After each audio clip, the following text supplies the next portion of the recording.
Good morning guys. Ayan, mag-unbox tayo ng ating binili na Rimax. Ayan, power bank.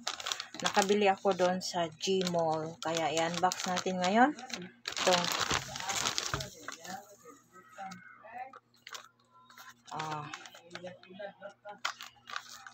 20,000 mAh. 20,000 mAh. Yan. 20,000 mAh.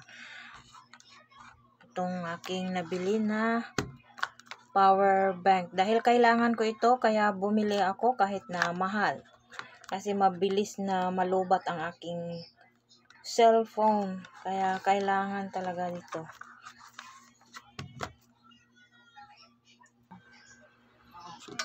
So, ito na siya guys.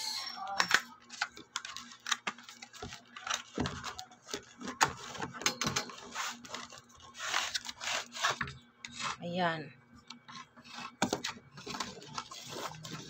Meron siyang USB dito. USB. Ito yung pang saksak, pang charge.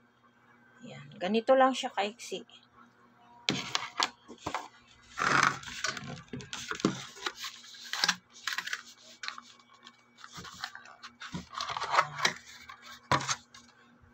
Ito ang kanyang manual instruction.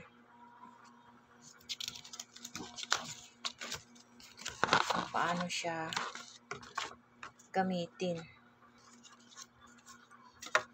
So, ito na siya. Ganito. Mabigat siya. Original daw ito, guys. Meron siyang built-in na 3-in-1 o 4-in-1. Ito, naka-built-in na siya para ito sa iPhone. Yan. At ito rin isa sa Vivo or Samsung, pwede ito. At ito rin sa Oppo, para sa pang-charge sa Oppo. So maganda siya dahil hindi ka na magdadala ng pang-charge kasi connected na siya dito sa power bank. Kaya madali lang siyang dalhin kasi naka-built-in na lahat ang kanyang dito sa gilid. Medyo may kamahalan din pero maganda naman.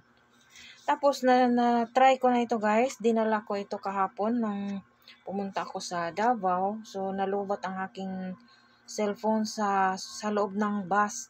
So isinaksak ko na dito. Dito na ako nag-charge. So fast charger. Fast charger talaga.